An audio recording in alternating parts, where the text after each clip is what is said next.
Assemblée nationale am na règlement intérieur bu yees. L'Observateur ne démb lañu ko adopté. journalu Rue 15 angle Corniche bi ne bokk na ca la ca yees muy ne dinañ mën a saisir procureur directement su aanee dëgg la texte yu bees la dafay may penc ma képp ku bokk ci ñoom tey am lan teg yoon force bu la commission ba wooloo da ngay teew amul kenn ko yabal te itam nag mën naa nekk loo xam ne en direct lañ koy def bu fekkee ne def nga ayib wala ñu njort ne laale nga ca lan lay tuumaal commission bi yoon may na ko mu saisiral boppam procureur. Le Quotidien ne Assemblée nationale soppi na ay texam Vox Populi ne règlement intérieur bu yees la ñëpp ko maase wooteendoo Sud du Quotidien ne parlement bi kay teg na doxalin gu yees Rewmi Quotidien moom di faram fàcce la ca nekk Les Échos gis cay ndëgg sarax Walf Quotidien ne ak itam rupture bu mujjee tàbbi géej journal Front de Terre bi ne gaañ dañu woon ilimaani jëwriñ yi weeru nekk dina dem ci Assemblée nationale tontu laaji député yi ci li yitteel askan wi waaye nag ci règlement bu yees bi lan ca gis moo di ne ñetti weer yu nekk moom la fa premier ministre di ñëw fa premier ministre demoon ba def fay fan moo di réewum Chine ci L'Observateur Ousmane Sonko di fa xamle solos tukki bi mu fa amal Le Soleil national ne njiitu réewum Chine di Xi Jinping bi mu dalalee Ousmane Sonko ca Grand Palais du Peuple ba nekke ca Pékin bokk na ci lim ko xamal mu di ne noppi na ngir soutenir vision Sénégal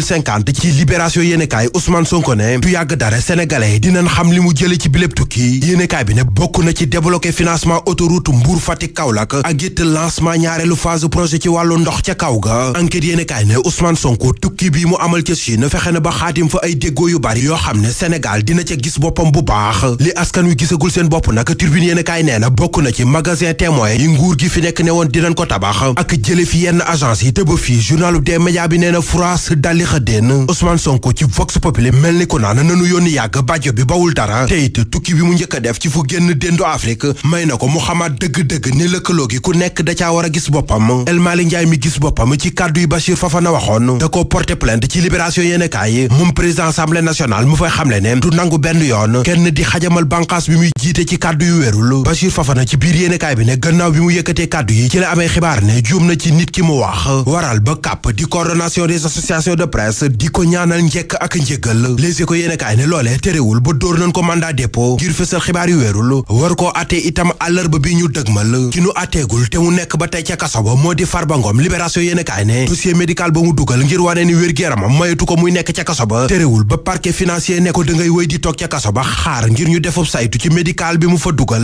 la dugal xob wa ca kan ma du ko ca génne ñu génn foofu dem Touba su aane préfet bu Mbàkke moo fa jël dogal daaneel fa taax mu mag benn R+2 la bu màggat ca marché Ocass la nekk Bakel moom gox ya fa feesoon dell ak ndox ca waame ba fa amoon daaw Le Quotidien nee na ba tey ñoo ngay xaar boole ci nag toog ci nen rawatina nawet bi ñuy dugg Ligue 1 Sénégal bi ñuy génn suba lay jeex Record yéenekaay ne kan ci Jaraaf ak Gorée mooy dégg daali jël championnat bi élève bi ci L'Observateur moom ub na làmb ji journal Futur Média bi ne ca lycée Thiadiaye lay jànge jafe-jafe kayit la am ba tax du mën a def l'examen naqar woowee la ni mënu ko wanaasu gannaaw njàng mu metti mu def waral ba mu jël paaka jam ko boppam